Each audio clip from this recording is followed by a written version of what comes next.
بسم اللہ الرحمن الرحیم ومن احسن قولا،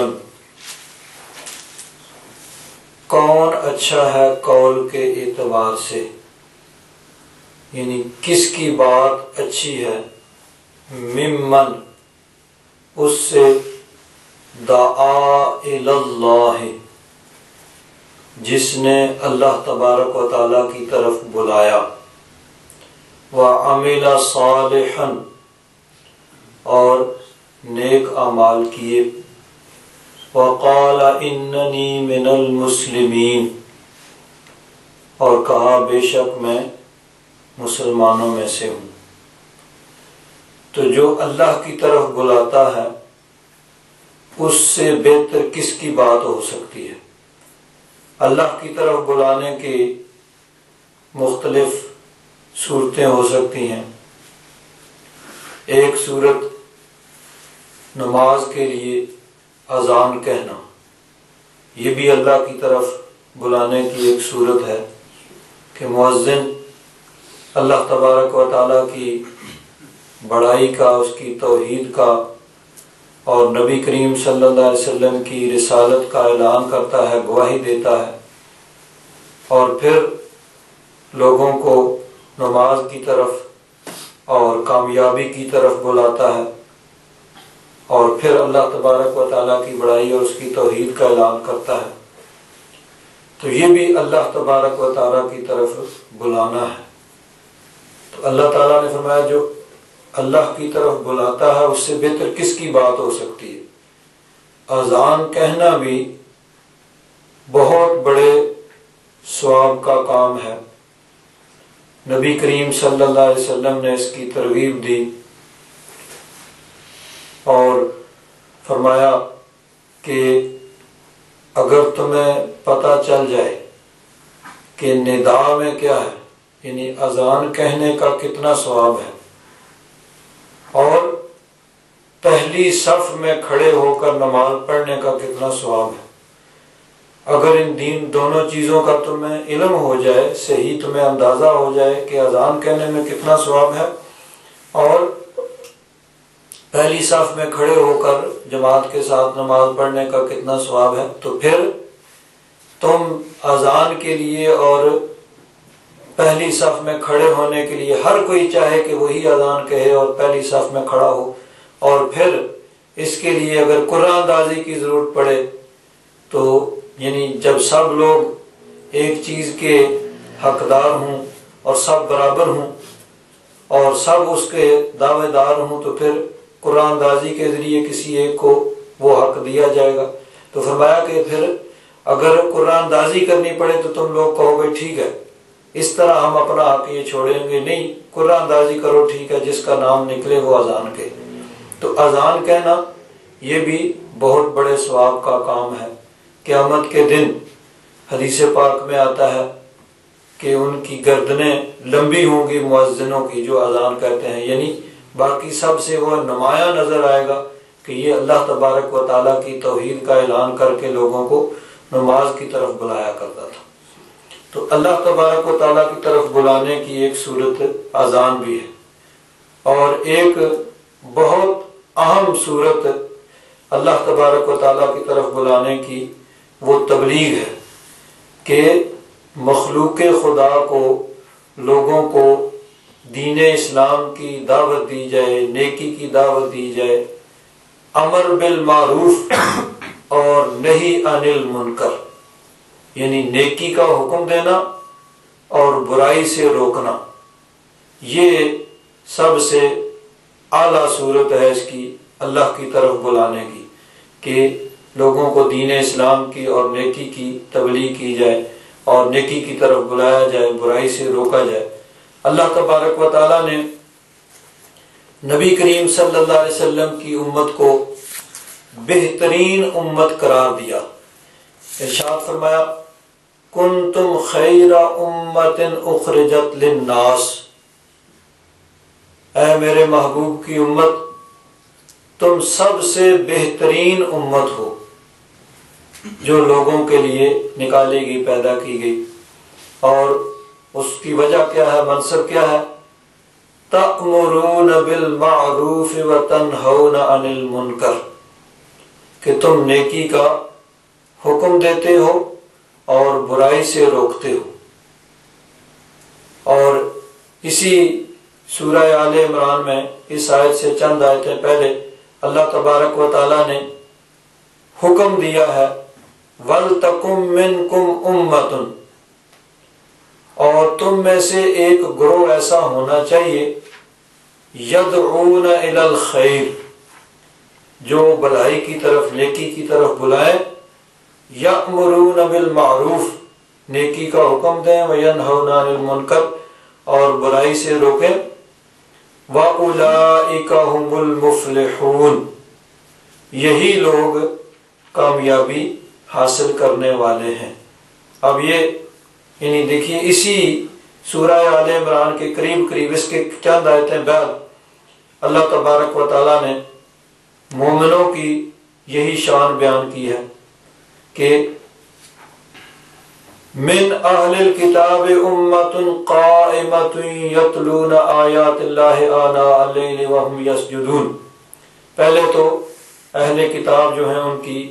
ان کے اندر جو کوتاہیاں ہیں، جو برائیاں ہیں، ان کو بیان کیا۔ پھر فرمایا ان میں سے کچھ اچھے لوگ بھی ہیں، کچھ ایسے بھی ہیں،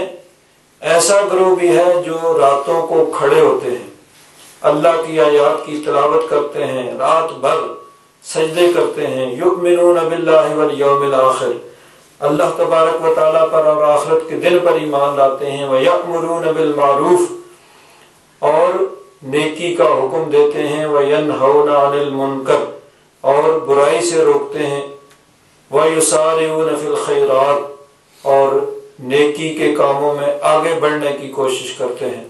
وَأُولَئِكَ مِنَ الصَّالِحِينَ، اور یہی نیک لوگ ہیں۔ تو امر بالمعروف اور نہی عن المنکر یعنی نیکی کا حکم دینا اور برائی سے روکنا، یہ اللہ تبارک و تعالیٰ نے ہر انسان پر اس کی حیثیت کے مطابق لازم کیا ہے۔ ہر انسان اپنی اپنی حیثیت، ہر انسان کا جو ہے حیثیت ایک جیسی نہیں ہوتی، لیکن ہر انسان جو ہے اپنے اپنے مقام پر وہ اس ڈیوٹی اور اس ذمہ داری کو ادا کر سکتا ہے۔ چنانچہ حدیث پاک میں آتا ہے، نبی کریم صلی اللہ علیہ وسلم نے ارشاد فرمایا کلکم راع وکلکم مسئول عن رعیتہ، تم میں سے ہر ایک وہ راعی ہے، راعی کہتے ہیں چرواہے کو جو بکریاں چراتا ہے۔ تو ایک آدمی بکریوں کا ریوڑ لے کر جاتا ہے تو اب اس کی ذمہ داری ہے کہ وہ ان کی حفاظت بھی کرے اور باحفاظت ان کو واپس لے کے آئے، ان میں سے کوئی کہیں گم نہ ہو جائے، کسی کو بھیڑیا نہ اٹھا کے لے جائے، تو اس کی یہ ذمہ داری ہوتی ہے۔ تو فرمایا تم میں سے ہر ایک نگہبان ہے اور ہر ایک کو اس کی رعایا کے بارے میں، یعنی جو اس کے حلقہ اثر میں آتے ہیں، جو اس کے ماتحت آتے ہیں، جہاں تک اس کی ذمہ داری ہے، اس کے بارے میں اس سے سوال کیا جائے گا۔ سربراہ مملکت ہے، اس کے پوری ملک کی اس کی ذمہ داری ہے۔ اسی طرح درجہ بدرجہ ہر انسان جو گھر کا سربراہ ہے، گھر کی ذمہ داری اس کی ہے، کوئی کسی شعبے کا سربراہ ہے، اس کی ذمہ داری۔ تو ہر آدمی اپنی اپنی حیثیت کے مطابق اس ذمہ داری کو ادا کرنے والا ہے۔ اور اگر اس امر بالمعروف اور نہی عن المنکر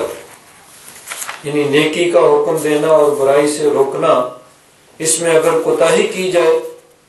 تو اللہ تبارک و تعالیٰ کے غضب کو دعوت دینے والی یہ بات ہے کہ نیکی کا حکم دینا چھوڑ دیا جائے اور برائی سے روکنا چھوڑ دیا جائے۔ چنانچہ اللہ تبارک و تعالیٰ نے قرآن پاک میں ارشاد فرمایا وَاتَّقُوا فِتْنَةً، تم اس فتنہ سے بچو، اس آزمائش، اس عذاب سے بچو، لَا تُصِيبَنَّ الَّذِينَ ظَلَمُوا مِنْكُمْ خَاصَّةً، جو صرف ظالموں کو ہی نہیں پہنچے گا، یعنی عذاب صرف ظلم کرنے والے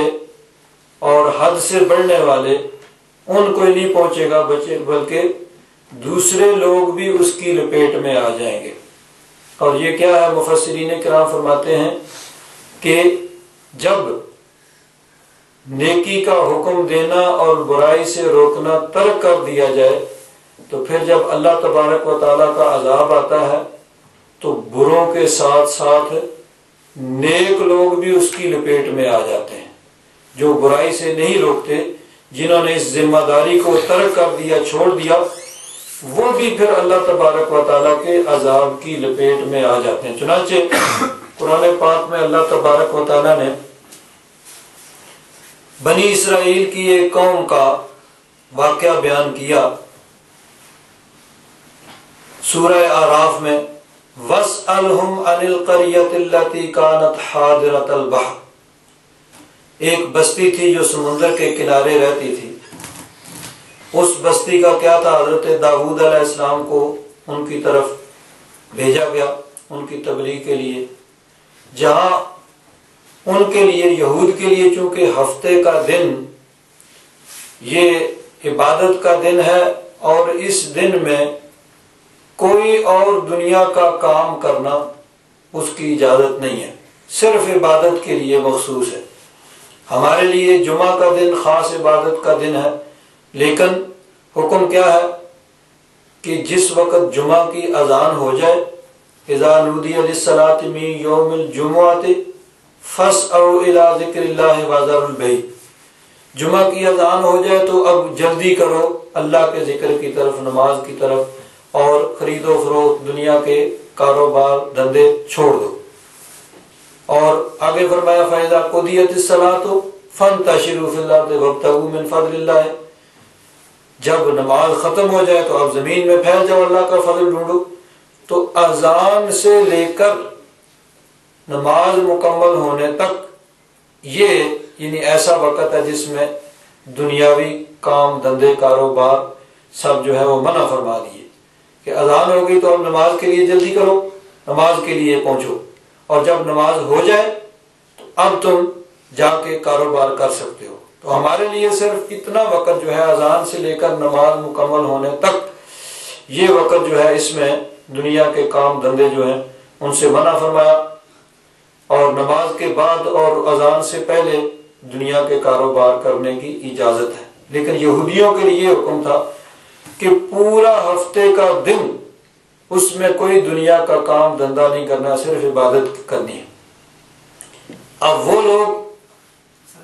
پہلی اذان ہے، دوسری اذان کے بارے میں اذان پہلی مراد ہوتی ہے، جب پہلی اذان ہو جائے تو اس وقت اس کے بعد پھر صرف جمعے کی تیاری کرنی ہے۔ دوسری اذان تو اس کے بعد تو پھر آدمی تیاری شروع کرے گا تو پھر تو جمعے نہیں پہنچ سکے گا۔ پہلی اذان جب ہوگی تو پھر اس وقت وہ تیاری شروع کرے گا تو بمشکل پہنچ سکے گا۔ ویسے تو پہلے ہی جو فارغ ہے ان کو تو پہلے سے تیار ہونا چاہیے، لیکن بہرحال اگر دوسری اذان کا آدمی انتظار کرتا رہے گا تو پھر تو وہ پہنچے گا جب لوگ جا رہے ہوں گے۔ تو یہودیوں کے لیے یہ حکم تھا کہ پورا دن جو ہے یہ عبادت کے لیے مخصوص کرو۔ اب وہ لوگ سمندر کے کنارے رہتے تھے، مچھلیاں پکڑتے تھے اور اسی پہ ان کی گزر بسر تھی، یہی ان کا ذریعہ معاش تھا۔ اب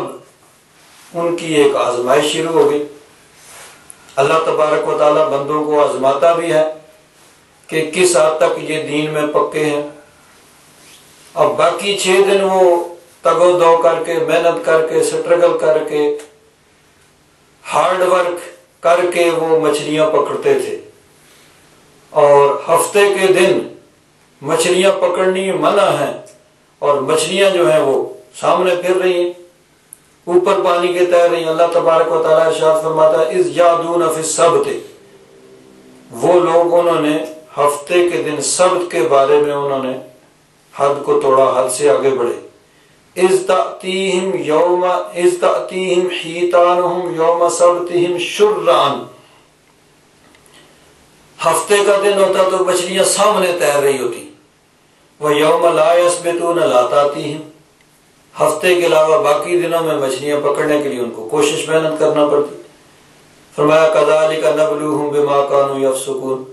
اللہ تبارک و تعالیٰ کی ایسی ہی آزمائش ہوتی ہے۔ اب یہ آزمائش تھی تو ان لوگوں نے کیا کیا کہ سمندر کے کنارے انہوں نے بڑے بڑے حوض بنا لیے اور سمندر سے اس طرح نالیاں بنا لی حوض کی طرف۔ اب ہفتے کے دن وہ کھول دیتے، جب مچھلیاں جو ہے سمندر سے حوضوں کے اندر آ جاتی اس کو بند کر دیتے اور اتوار کو پکڑ لیتے، کہتے بھئی ہم نے ہفتے کو شکار کیا نہیں ہے۔ تو اس طرح انسان دنیا میں تو لوگوں کی آنکھوں میں دھول جھونک سکتا ہے اور دنیا میں لوگوں کو دھوکہ دے سکتا ہے، لیکن اللہ تبارک و تعالیٰ کو تو کوئی نہیں دھوکہ دے سکتا۔ تو اللہ تبارک و تعالیٰ کے احکام کو توڑنے کی انہوں نے یہ یعنی طریقہ ڈھونڈا کہ بھئی ٹھیک ہے ہفتے کے دن ان کو قید کر لو اور اتوار کو پکڑ لو، کہو بھئی ہم نے کون سا ہفتے کو شکار کیا ہے۔ تو اس طرح ہیلوں بہانوں سے آدمی جو ہے وہ اللہ تبارک و تعالیٰ کے احکام سے بچنے کی کوشش کرے تو یہ اللہ تبارک و تعالیٰ کے غضب کو دعوت دینے والی بات ہے۔ جس طرح اب بھی دیکھیے پاکستان میں اس طرح ہوتا ہے، بعض لوگ انہوں نے اپنے بینک میں رقم رکھی ہوئی ہوتی ہے تو وہ رمضان شریف میں بینک والے زکوٰۃ کاٹتے ہیں، بینک والے بھی ان کو یہی ایڈوائز دیتے ہیں، سب ملے ہوئے ہوتے ہیں رمضان شریف سے 1-2 دن پہلے وہ کسی اور کے اکاؤنٹ میں ٹرانسفر کر دو، جی جب وہ دن گزر جائیں پھر واپس اس کو ٹرانسفر کر لو۔ اسی طرح بعض لوگ کہتے ہیں جی زیور کو تقسیم کر دو، اتنا اس کے نہ اس نے یہ اس کا، یعنی یہ ہیلا تاکہ زکوٰۃ سے بچا جائے۔ تو اس طرح انسان اللہ تبارک و تعالیٰ کو دھوکہ دینے کی کوشش کرتا ہے، دھوکہ تو اپنے آپ کو دے رہا ہوتا ہے۔ تو ان لوگوں نے بھی یہی کیا۔ اللہ کے نبی حضرت داؤد علیہ السلام نے ان کو منع کیا بھئی اس حصے لوانے سے تم رب کے حکم کی خلاف ورزی کر رہے ہو، اللہ تبارک و تعالیٰ کے غضب کو دعوت دے رہے ہو، لیکن وہ لوگ نہ مانے۔ اب قوم کے لوگ جو تھے وہ 3 حصوں میں تقسیم ہو گئے۔ ایک تو وہ لوگ تھے جو اللہ کے حکم کی خلاف ورزی کر رہے ہیں، اللہ کے حکم کو توڑ رہے ہیں، اور کچھ لوگ وہ تھے جو ان کو منع کرتے تھے بھئی تم یہ اللہ کے حکم کی خلاف ورزی نہ کرو، تم اللہ کے عذاب کو دعوت دے رہے ہو اس طرح۔ اور تیسرا گروہ درمیان میں، نہ ادھر نہ ادھر، وہ خود تو شکار نہیں کرتے تھے لیکن ان کو منع بھی نہیں کرتے تھے، کہتے بھئی ٹھیک ہے کریں، خود یہ اگر خلاف ورزی کر رہے ہیں تو اللہ کا عذاب ان پہ آئے گا۔ اللہ تبارک و تعالیٰ ارشاد فرماتا ہے وَإِذْ قَالَتْ أُمَّةٌ مِّنْهُمْ،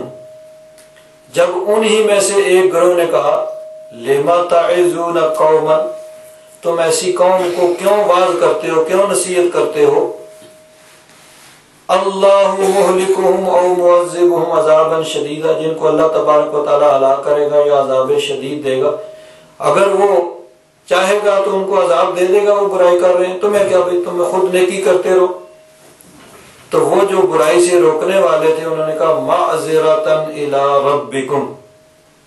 ہم رب تبارک و تعالیٰ کی بارگاہ میں خود سرخرو ہونا چاہتے ہیں کہ مولا ہم نے اپنی ڈیوٹی ادا کر دی، ہمارا کام ان کو واعظ و نصیحت کرنا تھا، تبلیغ کرنا تھا، ہم نے کر دیا، اب یہ نہیں مانے ان کی ذمہ داری۔ تو ایک تو یہ ہے کہ معذرتاً الی ربکم، رب کی بارگاہ میں ہم معذرت یعنی اس کی بارگاہ میں سرخرو ہونا چاہتے ہیں کہ کل ہم سے پوچھا نہ جائے کہ بھئی تم نے ڈیوٹی کیوں نہیں ادا کی، تم نے ان کو برائی سے کیوں نہیں روکا، تم نے اپنی ذمہ داری کیوں نہیں ادا کی۔ تو ان روکنے والوں نے کہا ایک تو اس کا مقصد یہ ہے کہ ہم رب کی بارگاہ میں سرخرو ہونا چاہتے ہیں، وَلَعَلَّهُمْ يَتَّقُونَ، اور دوسرا مقصد یہ ہے کہ ممکن ہے ہماری تبلیغ سے کوئی رک جائے، کوئی راہ راست پہ آ جائے، کوئی برائی سے رک جائے تو وہ بھی بچ جائے گا۔ تو اگر کوئی بچ جائے گا، کوئی رک جائے گا تو اس کی خوش قسمتی ہے، اگر کوئی بھی نہ رکے گا تو کم از کم ہم تو رب کی بارگاہ میں سرخرو ہوں گے۔ چنانچہ اللہ تبارک و تعالیٰ کا پھر عذاب آیا، فرمایا فَلَمَّا نَسُوا مَا ذُكِّرُوا بِهِ أَنجَيْنَا الَّذِينَ يَنْهَوْنَ عَنِ السُّوءِ، پس جب بھول گئے جس کی ان کو نصیحت کی گئی تھی تو فرمایا انجینا الذین ینہون عن السوء، تو جو برائی سے روکتے تھے ان کو ہم نے بچایا، ان کو بچا لیا، وَأَخَذْنَا الَّذِينَ ظَلَمُوا بِعَذَابٍ بَئِيسٍ بِمَا كَانُوا يَفْسُقُونَ، اور ظالموں کو ہم نے سخت عذاب کے اندر پکڑ لیا، ان کے بِمَا كَانُوا يَفْسُقُونَ، ان کے گناہوں کی وجہ سے۔ تو اب گروہ 3 تھے، لیکن یہاں 2 گروہوں کا ذکر ہوا۔ فرمایا کہ جو برائی سے روکتے تھے ان کو تو ہم نے بچا لیا، اور یہ نہیں فرمایا کہ جو برائی کا ارتکاب کرتے تھے ان کو عذاب آیا، بلکہ فرمایا ظالموں کو ہم نے سخت عذاب میں پکڑ لیا۔ تو یعنی برائی کرنے والے اور ان کو نہ روکنے والے دونوں کو اللہ تبارک و تعالیٰ نے اسی ایک کیٹیگری میں شامل کیا، ظالموں کے گروہ کے اندر، کہ تھے 3 گروہ لیکن 2 کا ذکر کیا۔ بھائی ایک کا صراحتاً ذکر کیا کہ جو روکنے والے تھے، جو برائی سے روکتے تھے، ان کو تو ہم نے بچا لیا، اور ظالموں کو پکڑا۔ یہ نہیں کہا کہ جو برائی کرتے تھے بلکہ ظالم، تو مطلب یہ کہ برائی کرنے والے اور ان کو نہ روکنے والے دونوں ظالم ٹھہرے، اور دونوں کو اللہ تبارک و تعالیٰ کا عذاب جو ہے وہ پہنچا۔ چنانچہ نبی کریم صلی اللہ علیہ وسلم نے ایک احادیث پاک کے اندر ایک مثال کے ذریعے اس چیز کو بیان فرمایا۔ فرمایا کہ ایک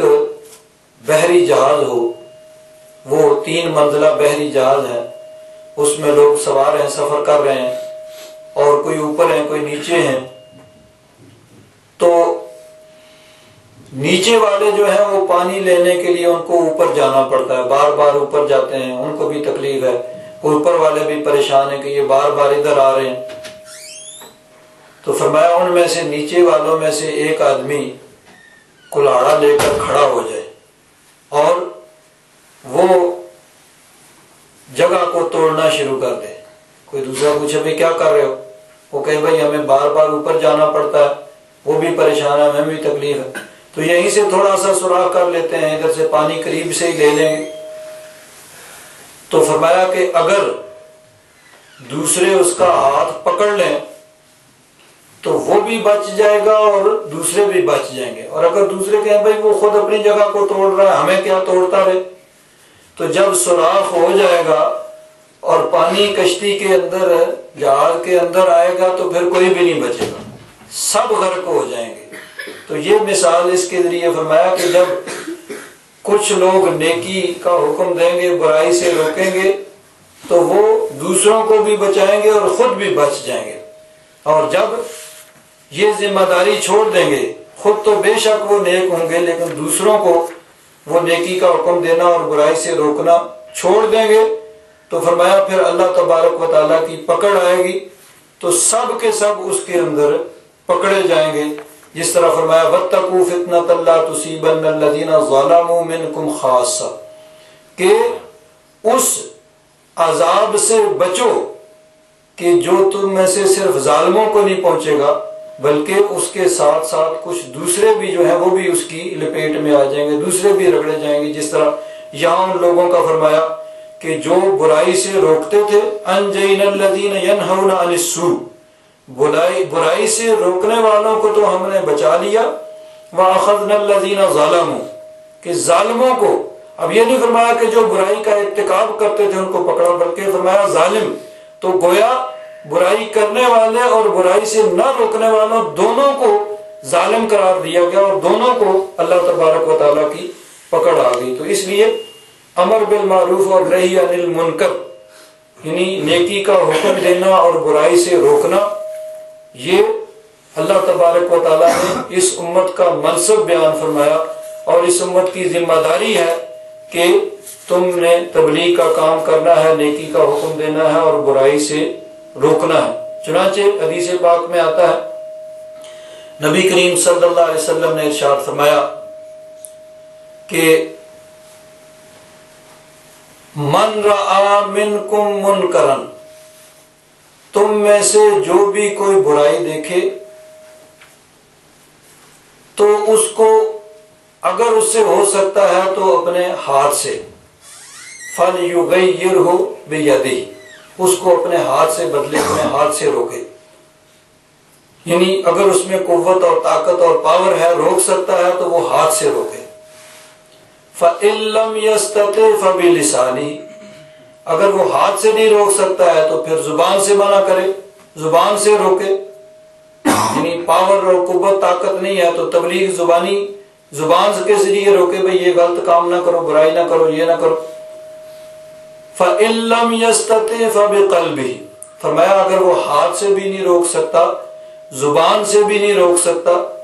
تو پھر دل کے ساتھ، دل کے ساتھ روکنے کا مطلب یہ ہے کہ کم از کم دل میں ضرور یہ خیال لائے کہ یہ برا کام ہو رہا ہے، یہ غلط کام ہو رہا ہے۔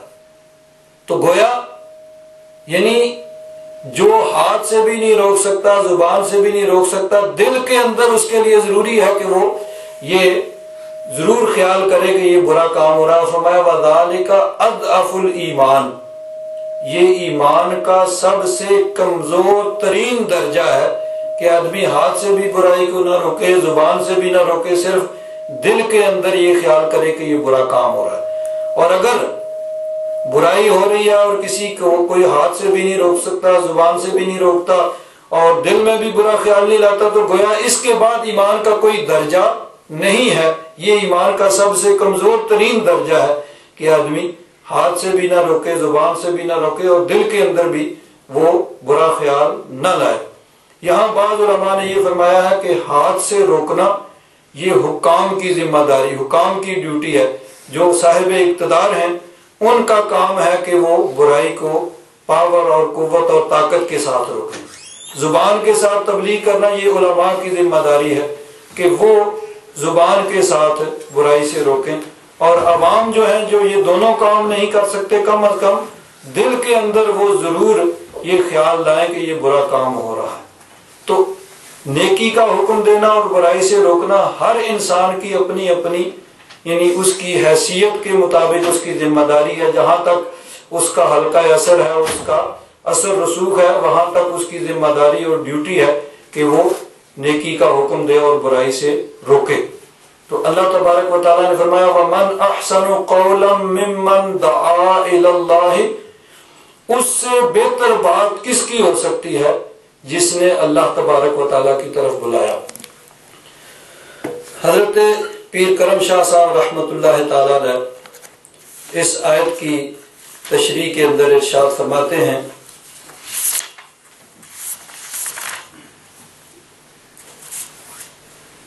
پہلے چونکہ اس سے پیچھے جو 3 آیتیں آخری گزری ہیں اس میں اللہ تبارک و تعالیٰ نے فرمایا ان الذین قالوا ربنا اللہ ثم استقاموا، کہ جنہوں نے کہا ہمارا رب اللہ ہے پھر استقامت دکھائی، اس پہ پکے رہے،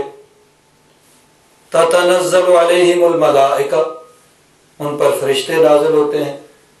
اللہ تخافوا ولا تحزنوا، اور فرشتے ان سے کہتے ہیں کہ نہ خوف کرو نہ غم کرو، وَأَبْشِرُوا بِالْجَنَّةِ الَّتِي كُنْتُمْ تُوعَدُونَ، اور تمہیں اس جنت کی خوشخبری ہو جس کا تم سے وعدہ کیا جاتا تھا۔ اور فرشتے ان کو یہ بھی کہتے ہیں نَحْنُ أَوْلِيَاؤُكُمْ فِي الْحَيَاةِ الدُّنْيَا وَفِي الْآخِرَةِ، ہم تمہارے دوست ہیں دنیا کی زندگی میں بھی اور آخرت میں بھی، وَلَكُمْ فِيهَا مَا تَشْتَهِي أَنفُسُكُمْ، اور تمہیں وہاں ہر وہ چیز ملے گی جو تمہارا دل چاہے گا، وَلَكُمْ فِيهَا مَا تَدَّعُونَ، جو بھی تم مانگو گے وہ تمہیں ملے گا۔ نُزُلًا مِّن غَفُورٍ رَحِيمٍ، یہ میزبانی ہے بخشنے والے، ہمیشہ رحم فرمانے والے رب ذوالجلال کی طرف سے۔ تو پیر صاحب فرماتے ہیں بے شک ایمان لانا اور اس پر ثابت قدم رہنا بہت بڑی بات ہے۔ ایمان لا کے ثابت قدم رہنا یہ بہت بڑی بات ہے کہ اللہ تبارک و تعالیٰ نے ان کی مدح و ثنا فرمائی اور فرمایا کہ ان کے لیے فرشتے دنیا میں بھی آخرت میں ان کو خوشخبری دیتے ہیں اور ان کے لیے اللہ تبارک و تعالیٰ کی طرف سے مہمانیاں تیار ہیں۔ فرمایا لیکن اس سے اونچا ایک اور مقام ہے، یہ جو ہے نا ان الذین قالوا ربنا اللہ ثم استقاموا، اس سے بھی بلند ایک مقام، ایک اوپر اس سے مقام ہے۔ فرمایا اس سے اوپر ایک اور مقام ہے جس پر آشیاں بند ہونے کے لیے کوشاں رہنا ہر بندہ مومن پہ لازم ہے، یعنی وہاں جا کے بسیرا کرو، وہاں اپنا آشیانہ، وہاں اپنا ٹھکانہ بناؤ، یہ بھی بہت اچھا مقام ہے ان الذین قالوا ربنا اللہ ثم استقاموا۔ لیکن اس سے بھی اوپر ایک مقام ہے، اس کو حاصل کرنے کی کوشش کرو۔ وہ یہ کہ لوگوں کو بھی خدا بند قدوس کی وحدانیت و کبریائی پر ایمان لانے کی دعوت دے، اس کے سچے رسول کی فرما برداری، اس کی نازل کی ہوئی کتاب کے احکام کو بجا لانے کی ترغیب دے۔ صرف اس بات پر مطمئن نہ ہو جائے کہ اس نے اسلام کے چشمہ شیریں سے اپنی پیاس کو بجھا لیا، یعنی صرف یہ نہیں کہ ٹھیک ہے میں مسلمان ہو گیا ہوں، میں نماز پڑھتا ہوں، میں نیک عمل کر رہا ہوں، میری بخشش کے لیے کافی ہے۔ فرمایا صرف یہ نہیں بلکہ ان تشنہ لبوں کا درد بھی اس کو بے قرار کر دے جو ریگزار حیات میں ایک قطرہ آب کے لیے ترس رہے ہیں، یعنی دوسروں کی بھی فکر ہونی چاہیے جو گمراہی میں پھر رہے ہیں، جو گناہوں کی دلدل میں پھنسے ہوئے ہیں، جو بدعقیدگی اور کفر و شرک کے اندر مبتلا ہیں، ان کا بھی درد ہونا چاہیے کہ یہ بیچارے کیوں جہنم میں جلیں گے، ان کو بھی جہنم سے بچانے کی کوشش کرنی چاہیے، ان کو بھی ہدایت کا راستہ، نیکی کا راستہ، اس کی طرف ان کو لانے کی کوشش کرنی چاہیے۔ تو صرف یہ نہیں کہ میں ایماندار ہوں، میں نیک عمل کر رہا ہوں، فرمایا نہیں، جو گمراہی کے اندر مبتلا ہیں، جو گناہوں کی دلدل میں پھنسے ہوئے ہیں، ان کو بھی کفر و شرک سے اور برائی اور گناہوں سے روکنے کی کوشش جو ہے وہ کرنی چاہیے۔ گمراہی کی ظلمتوں میں ٹھوکریں کھانے والا کوئی شخص بھی اس نور یقین سے محروم نہ رہے۔ خود سوچئے اس مقام کو مقام رفیع کیوں نہ کہا جائے، کیا اس سے بھی زیادہ خیر خواہی اور بھلائی کا کوئی جذبہ ہو سکتا ہے؟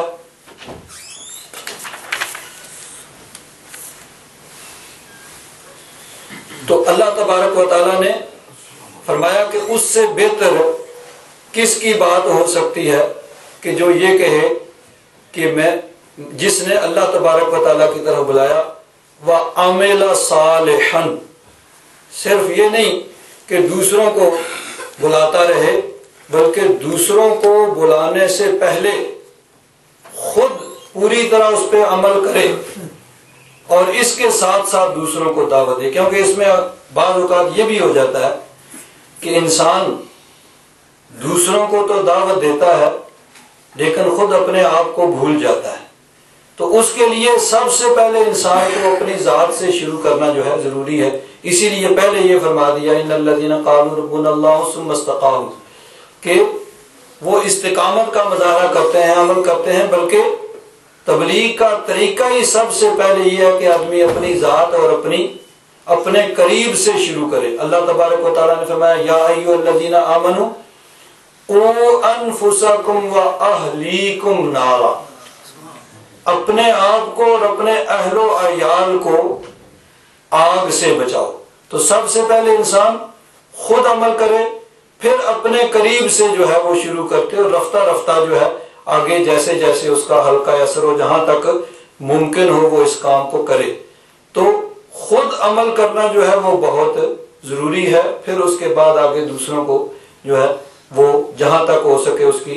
ذمہ داری اور ڈیوٹی ہے۔ تو فرمایا وَمَنْ أَحْسَنُ قَوْلًا مِّمَّنْ دَعَا إِلَى اللَّهِ وَعَمِلَ صَالِحًا، اس سے بہتر کس کی بات ہو سکتی ہے جس نے اللہ کی طرف بلایا اور نیک اعمال کیے، وَقَالَ إِنَّنِي مِنَ الْمُسْلِمِينَ، اور کہا بے شک میں مسلمانوں میں سے ہوں۔ اب بعض اوقات یہ کہا جاتا ہے جی انشاءاللہ میں مسلمان ہوں، یہ نہیں کہنا چاہیے انشاءاللہ مسلمان ہوں، بلکہ یہ کہنا چاہیے الحمدللہ میں مسلمان ہوں، کہ مسلمان ہونا یقینی ہے کہ میں اللہ تبارک و تعالیٰ کے فضل و کرم سے مسلمان ہوں۔ انشاءاللہ کا معنی ہے اگر اللہ نے چاہا تو باقی جو کام مستقبل میں ہونے والا ہے انشاءاللہ جنت میں جائیں گے، اللہ تبارک و تعالیٰ کے کرم سے، فضل سے رب کرم فرمائے گا، انشاءاللہ جنت میں جائیں گے۔ لیکن مسلمان ہیں یہ نہیں کہہ سکتے انشاءاللہ مسلمان ہے، بلکہ الحمدللہ بفضل اللہ تعالیٰ، اللہ کے کرم اور فضل سے اللہ تعالیٰ نے یہ دولت عطا فرمائی ہے، تو یہ کہنا چاہیے کہ الحمدللہ مسلمان ہیں۔ تو یہاں بھی فرمایا اننی من المسلمین۔ اس کے بارے میں حضرت پیر کرم شاہ صاحب رحمۃ اللہ تعالیٰ علیہ فرماتے ہیں زبان سے یہ کہہ دینا کہ میں مسلمان ہوں کون سے کمال کی بات ہے کہ اتنے اہتمام سے یہاں اس کا بیان کیا گیا ہے۔ ہم سب اپنی مسلمانی کے دعوے کرتے ہیں، لیکن اس سے حق کو کیا فائدہ پہنچتا ہے، باطل کو کیا زک پہنچتی ہے، آج کل یہ شبہ بجا ہے۔ لیکن آپ ذرا تصور کریں اس ماحول کا جس ماحول میں یہ آیت نازل ہوئی، یعنی جس وقت یہ آیت نازل ہوئی ذرا اس کا تصور کیجئے۔ اس وقت جو شخص اپنے مسلمان ہونے کا اعلان کرتا تھا وہ گویا لوگوں کو دعوت عام دیتا تھا کہ آؤ مجھ پہ پتھر برساؤ، میری مشکیں کس کر مجھے تپتی ہوئی ریت پہ لٹاؤ، بھاری بھرکم پتھر میری چھاتی پہ رکھ دو، انگارے دہکاؤ اور مجھے ان دہکتے ہوئے انگاروں پہ بچھا دو، میری داد رسی کے لیے کوئی نہیں آئے گا، تم سے کوئی باز پرس نہیں ہوگی۔ یعنی یہ وہاں پہ ماحول تھا کہ جو آدمی اسلام قبول کرتا تھا اور اپنے اسلام کا اعلان کرتا تھا، ہر طرف سے اس پہ تکالیف اور مصائب ٹوٹ پڑتی تھیں اور اس پہ ہر طرف سے ظالموں کے ظلم جو ہیں وہ شروع ہو جاتے تھے۔ تو فرماتے ہیں ایسے ماحول میں یہ کہنا کہ میں مسلمان ہوں، رب العالمین کا بندہ اور رحمت للعالمین کا غلام ہونے کا اعلان کرتا ہوں، ایسا اعلان کرنا ہر ایک کے بس کی بات نہ تھی۔ آگے فرماتے ہیں حقیقت تو یہ ہے کہ آج بھی اس اعلان کی ذمہ داریوں کو قبول کرنے کا پورا احساس کرتے ہوئے یہ کہنا اننی من المسلمین بڑے ہی دل گردے کا کام ہے۔ یعنی صرف کہہ دینا کہ میں مسلمان ہوں نہیں، بلکہ آگے پھر جو مسلمان ہو کر انسان پر جو ذمہ داریاں عائد ہوتی ہیں ان کو دیکھتے ہوئے اور ان کا احساس کرتے ہوئے اعلان کرنا، یہ ہے اصل کام۔ آگے علامہ اقبال نے کہا کہ گویم من مسلمانم بلرزم، جب میں کہتا ہوں نا میں مسلمان ہوں تو مجھ پہ کبھی طاری ہو جاتی ہے، میں کانپتا ہوں کہ دانم مشکلات لا الہ الا اللہ۔ لا الہ الا اللہ کہنا آسان ہے، لیکن اب جو انسان پہ اس کی ذمہ داریاں پڑتی ہیں ان کو دیکھتے ہوئے یہ بڑا مشکل کام ہے۔ اور آگے جگر مراد آبادی کا شعر نقل کرتے ہیں، یہ عشق نہیں آسان اتنا ہی سمجھ لیجئے، ایک آگ کا دریا ہے اور ڈوب کے جانا۔ تو صرف زبان سے کہنا جو ہے یہ آسان ہے، لیکن اس کی پوری ذمہ داریاں جو ہے اس کو ادا کرنا، اس لیے فرمایا قال اننی من المسلمین۔ آگے فرمایا ولا تستوی الحسنۃ ولا السیئۃ، نیکی اور برائی برابر نہیں ہو سکتے۔ ادفع باللتی ہی احسن، اس سے بدلہ دو جو اچھا ہے، یعنی اچھے طریقے سے بدلہ دو۔ یعنی اگر کوئی برائی کرے اس کے ساتھ اچھائی کرو، کوئی تمہیں برا بلا کہے تم اس کے لیے دعا کرو۔ فَإِذَا الَّذِي بَيْنَكَ وَبَيْنَهُ عَدَاوَةٌ كَأَنَّهُ وَلِيٌّ حَمِيمٌ، اس کا نتیجہ کیا نکلے گا کہ وہ آدمی جس کے اور تمہارے درمیان دشمنی تھی، جو جانی دشمن تھا، جو خون کا پیاسا تھا، وہ ایسے ہو جائے گا گویا کہ وہ گہرا دوست ہے۔ تو یہ چونکہ بڑا مشکل کام ہے تو اس کا پھر انعام بھی بڑا یعنی بلند اور بہت بڑا ہے۔ حضرت پیر کرم شاہ صاحب رحمۃ اللہ تعالی علیہ فرماتے ہیں اللہ تبارک و تعالیٰ اپنے محبوب کریم کو اور حضور صلی اللہ تعالی علیہ وسلم کے ذریعہ سے تمام داعیان حق کو یہ ارشاد فرما رہا ہے کہ جس جنگ میں تم شریک ہو اس کو جیتنے کا گر یہ ہے کہ لوگ تم سے برائی کریں، تم اس کا بدلہ صرف نیکی سے نہیں بلکہ بہترین نیکی سے دو۔ یعنی برائی کا بدلہ برائی کے ساتھ دینا، یہ تو سبھی کہتے ہیں کہ جی ہم اینٹ کا جواب پتھر سے دیں گے، جو ایک گالی دے گا ہم اس کو 2 دیں گے، جو ایک تھپڑ مارے گا ہم اس کو 2 ماریں گے، یہ تو سبھی کہتے ہیں نا۔ تو فرماتے ہیں کہ برائی کا بدلہ برائی سے دینا تو بڑا آسان ہے، تم صرف نیکی سے نہیں بلکہ بہترین نیکی سے اس کا جواب دو۔ حضرت شیخ سعدی رحمۃ اللہ تعالی علیہ ارشاد فرماتے ہیں بدیرہ بدی سہل باشد جزا، کہ برائی کا بدلہ برائی سے دینا یہ تو بڑا آسان سا کام ہے. بدیرہ بدی سہل باشد جزا، اگر مردی احسن الی من اسا، اگر تو مرد ہے تو پھر جو برائی کرتا ہے اس سے بھی نیکی کر. یہ ہے اللہ کے بندوں کا کام. یہاں بھی یہ مضمون ہے، اور یہ مضمون پہلے بھی ایک مقام پہ گزر چکا ہے. 18ویں سپارے کے اندر سورۃ المؤمنین فرمایا ادفع باللتی ہی احسن السیئہ، یہی مضمون. تو اگر مردی احسن الی من اسا، کہ برائی کا بدلہ برائی سے دینا تو بڑا آسان سا کام ہے. اگر تو مرد ہے، رب کا بندہ ہے، تو پھر برائی کرنے والے کو نیکی کے ساتھ تو بدلہ دے. حضرت پیر کرم شاہ صاحب رحمۃ اللہ علیہ فرماتے ہیں کہ برائی کا بدلہ نیکی سے نہیں بلکہ بہترین نیکی سے. لوگ تم پہ پتھر برسائیں، پتھر کھا کر پتھر نہ مارنا نیکی. ہم کیا کہتے ہیں بھئی ہم اینٹ کا جواب پتھر سے دیں گے، اس سے بڑھ کے ہم اس سے کریں گے. فرمایا نہیں، ایک یہ نیکی کا مقام ہے کہ جو پتھر مارے اس کو پتھر نہ مارا جائے. تو فرماتے ہیں کہ لوگ تم پہ پتھر برسائیں، پتھر کھا کر پتھر نہ مارنا نیکی ہے، لیکن ان پہ پھول برسانا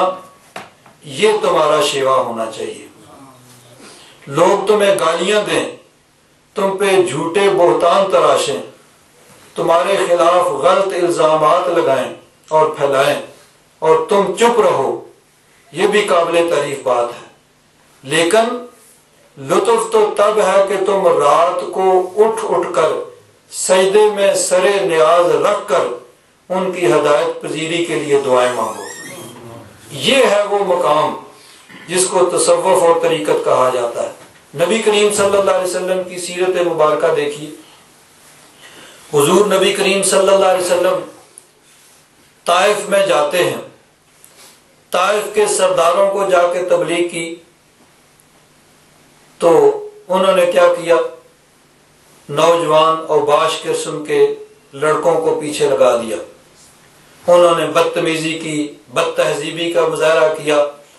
اور نوجوان اور باش لڑکوں کو پیچھے لگا دیا. انہوں نے جھولیاں پتھروں سے بھر لیں اور پتھر برسا رہے ہیں اور طرح طرح کی باتیں کر رہے ہیں، اور کہتے ہیں کہ وہ خدا جس کی طرف تم بلا رہے ہو اس سے کہو کہ ہم پہ وہ عذاب نازل کرے. اس طرح کی وہ باتیں جو ہیں وہ کر رہے ہیں. حضرت زید بن حارثہ رضی اللہ تعالیٰ عنہ فرماتے ہیں مجھے معلوم ہوا کہ حضور نبی کریم صلی اللہ علیہ وسلم اکیلے ہی طائف تشریف لے گئے ہیں. تو فرماتے ہیں میں بھاگا. میں اس وقت پہنچا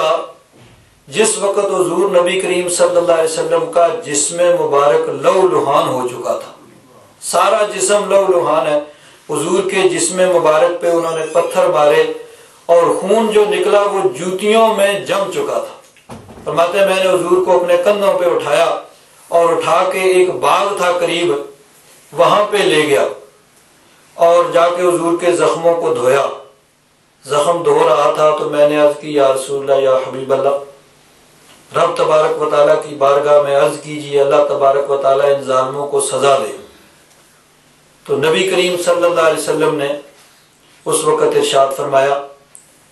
جناب رحمت للعالمین نے سن کے فرمایا کہ میں اس دہر میں قہر و غضب بن کر نہیں آیا. میں رحمت للعالمین بن کے آیا ہوں، قہر و غضب بن کے نہیں آیا. اور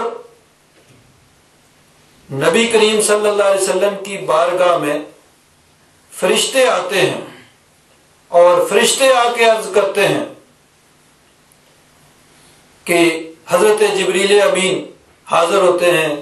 دوسرے فرشتے ساتھ، یا رسول اللہ، یا حبیب اللہ، حکم دیجئے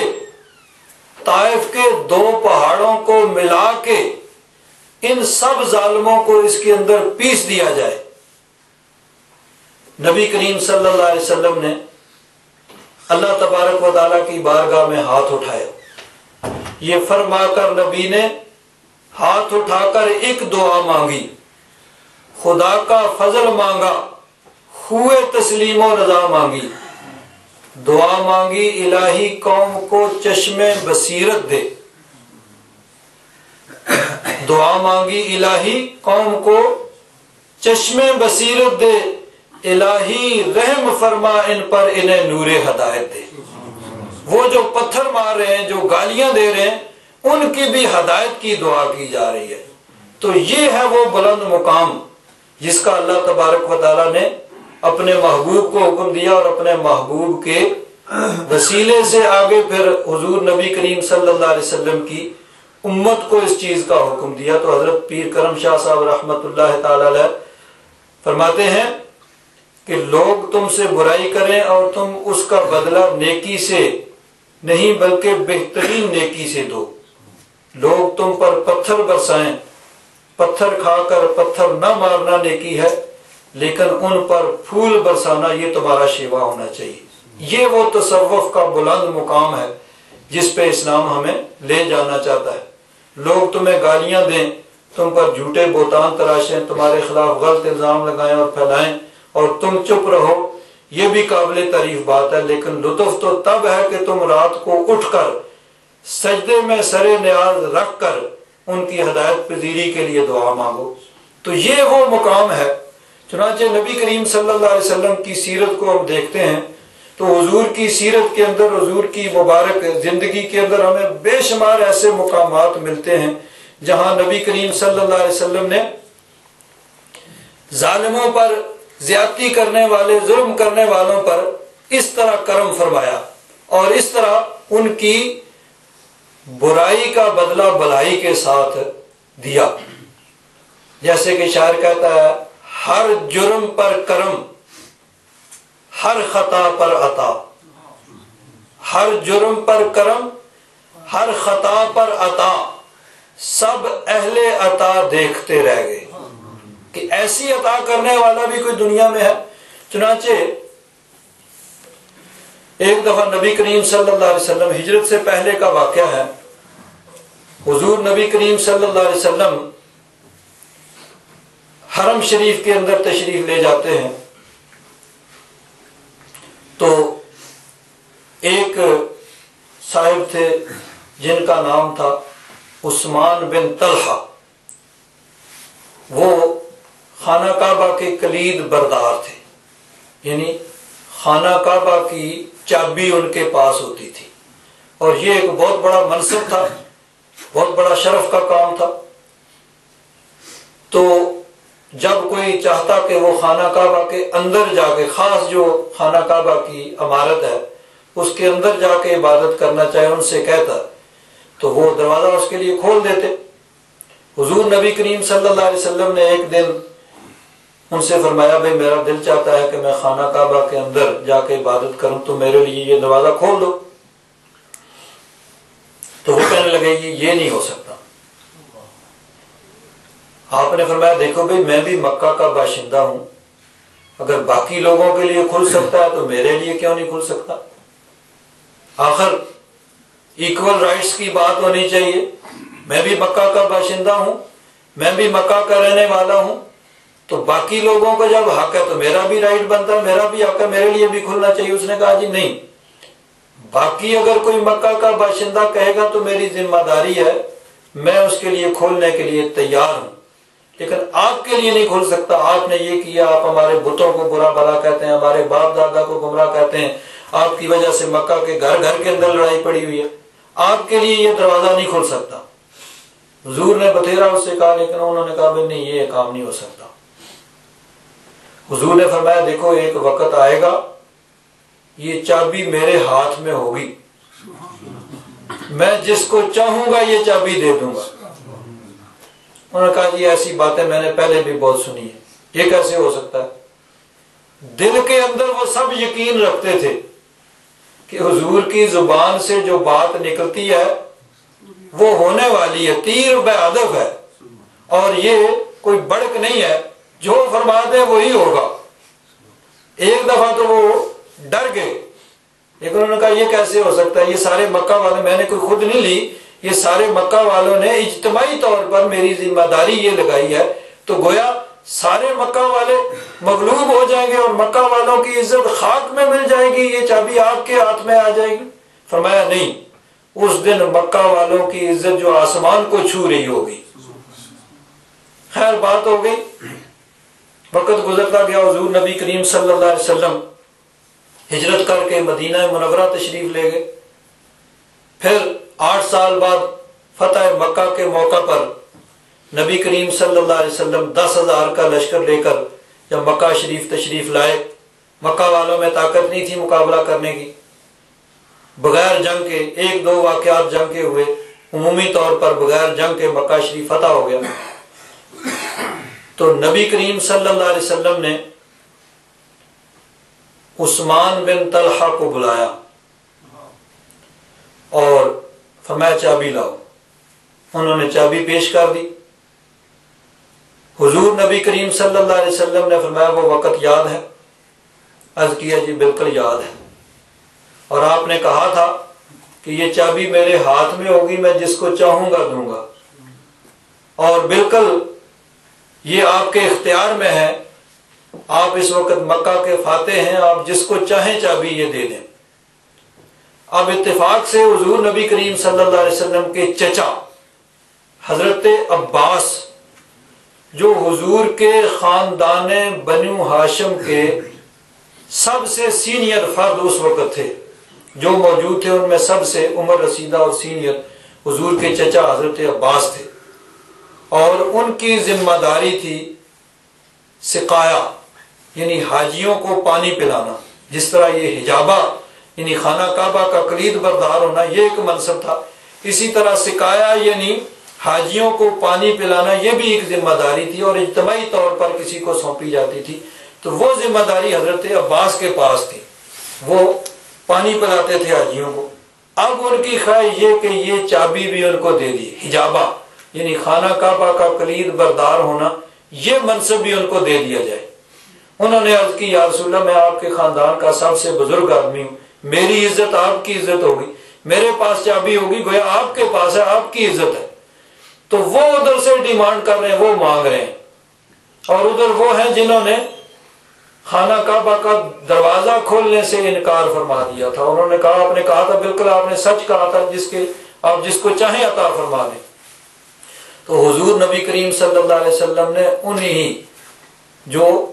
اس وقت تک غالباً اسلام قبول نہیں کیا تھا، بعد میں قبول کیا اسی فتح مکہ کے موقع پہ، انہی کو وہ چابی عطا فرما دی۔ فرمایا یہ چابی تیرے پاس رہے گی اور تیری اولاد میں رہے گی، کوئی ظالم ہی آئے گا جو تیری اولاد سے اس چابی کو چھینے گا۔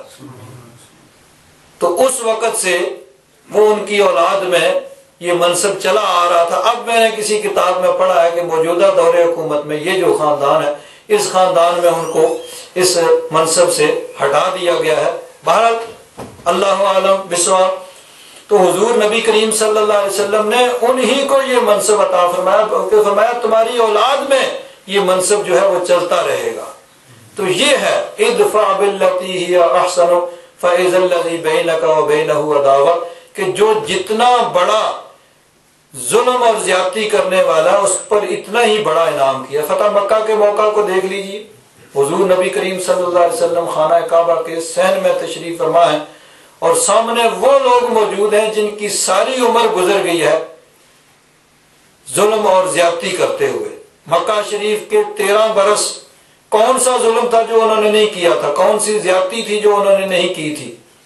اور کون سا طریقہ انہوں نے ظلم اور زیادتی کرنے کا چھوڑا تھا۔ اور مدینہ منورہ کی ہجرت کے بعد کے بھی 8 سال مسلسل جنگیں مسلط کرتے رہے، نہ دن کو آرام نہ رات کو چین۔ تو یہ وہ لوگ تھے جن کی عمریں گزر گئی تھی ستاتے ہوئے، سامنے موجود ہیں۔ تو حضور نبی کریم صلی اللہ علیہ وسلم نے فرمایا آج جانتے ہو میں تمہارے ساتھ کیا سلوک کرنے والا ہوں؟ عربی میں کہتے ہیں الفضل ما شاہدت بہ الاعداء، کہ خود آدمی کے میں بڑا ہوں، میں یہ ہوں، میں وہ ہوں، میں فلاں ہوں، یا کوئی اپنے مریدین معتقدین حاشیہ نشین شاگرد وہ کہیں جی ماشاءاللہ آپ یہ ہیں آپ وہ ہیں آپ فلاں ہیں، یہ تو ہوتا ہی ہے۔ اصل فضیلت درجہ مرتبہ وہ ہوتا ہے کہ دشمن جس کی گواہی دے، وہ اصل درجہ مرتبہ ہوتا ہے کہ دشمن بھی مانے ہاں اس کے اندر یہ کوالٹی یہ خصوصیت پائی جاتی ہے۔ تو اب وہ دشمن سامنے کھڑے ہیں تو وہ کہتے ہیں، جب حضور نے فرمایا جانتے ہو تمہارے ساتھ آج کیا سلوک ہونے والا ہے، اور اس زمانے کی روٹین بھی یہی تھی کہ جب دو قبیلوں کی آپس میں جنگ ہوتی تو جو قبیلہ فتح حاصل کر لیتا اب اس کی مرضی ہوتی تھی، جس کو چاہے قتل کر دے جس کو چاہے غلام بنا لے، یعنی مردوں کو قتل کر دیا جاتا، عورتوں اور بچوں کو غلام اور لونڈیاں بنا لیا جاتا تھا۔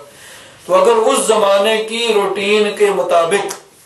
نبی کریم صلی اللہ علیہ وسلم یہ فرماتے بھائی جتنے مرد ہیں سب کو قتل کر دو، عورتوں کو لونڈیاں بنا لو، بچوں کو غلام بنا لو، تو اس زمانے کی روٹین کے مطابق یہ بات بالکل درست تھی۔ لیکن ان سے کہا جا رہا ہے، ظالموں سے جنہوں نے ساری عمر ستایا، کہ جانتے ہو تمہارے ساتھ کیا سلوک کیا جا رہا ہے؟ انہوں نے کہا آپ ہمارے کریم بھائی ہیں اور ہمارے بھائی کے کریم بھائی کے بیٹے ہیں، آپ ہمارے ساتھ اچھا ہی سلوک کریں گے۔ تو حضور نبی کریم صلی اللہ علیہ وسلم نے فرمایا اذهبوا انتم الطلقاء، جاؤ آج تم سب آزاد ہو، یعنی تم سے کوئی باز پرس نہیں ہوگی۔ لا تثریب علیکم الیوم، تم پہ تمہیں سزا دینا تو درکنار، کسی پہ کسی کی زیادتی کی